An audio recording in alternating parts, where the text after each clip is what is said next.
Hi, my name is Digna Lambrichts and I'm a Year 3 Communication and Multimedia Design student, and I'm going to be telling you a little bit about my exchange, which I followed last autumn semester in Malmo, Sweden.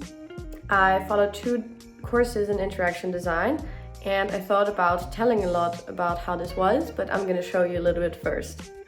So a bit about Malmo. It's a smaller city that is located right at the beach, at the water, about 20 minutes from Copenhagen, and it's a very upcoming city in Sweden.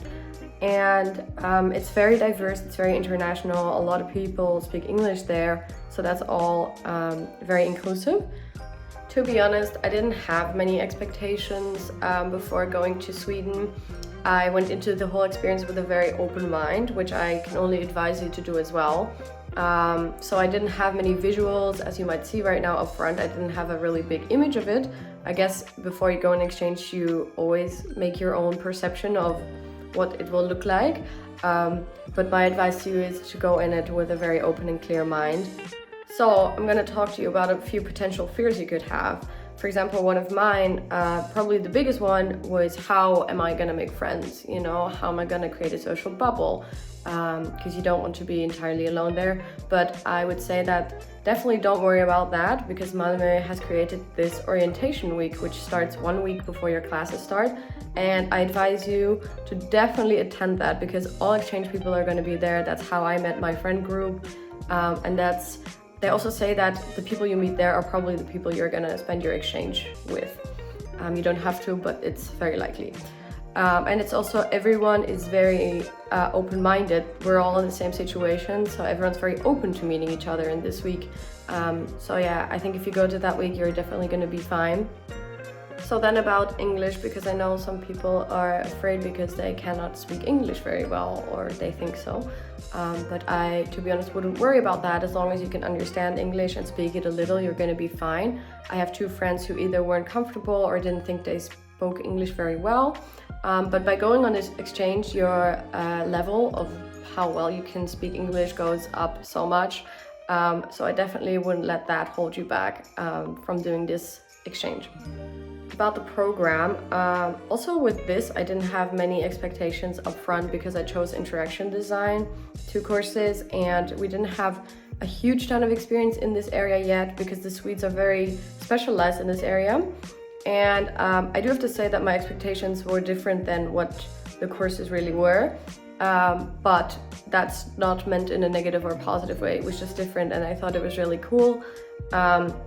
They went more into bodily perception, which in Dutch is lichamelijke perceptie, from an interaction, instead of just creating UX UI. They very go into the experience of an interaction.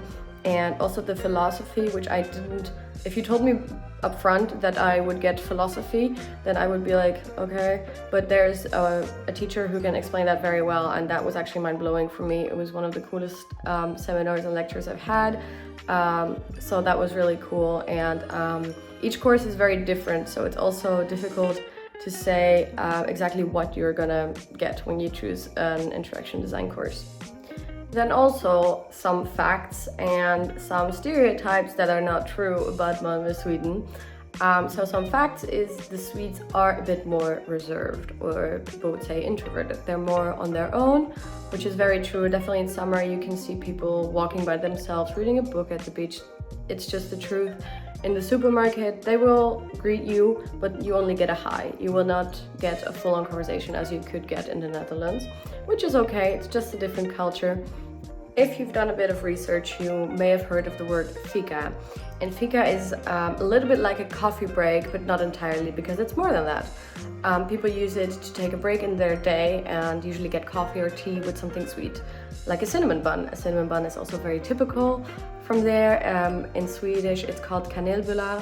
Then perhaps the biggest stereotype is the weather, which in comparison with Maastricht, it's really similar. It's not as bad. It usually has a few degrees colder, and it's a bit more windy because it's at the sea, but that's it.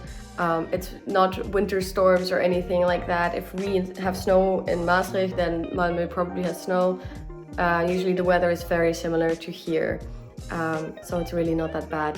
as you would go to Stockholm, for example. Then it's a completely different story. So I hope for now this has answered a lot of your questions. If you still have any questions left, feel free to send me a message. I will also put some links right here on the screen that either are Instagram accounts you can follow about Malmo, or from the university, or handy links, I don't know, anything I'll put up here for you to follow and take a look into to see if that makes your choice easier. And if I can give you any advice, then be open-minded. If you're doubting to do it, I would definitely do it, because as cliche as it sounds, it was the best decision I made. And as the Swedes would say, hej då, which means goodbye.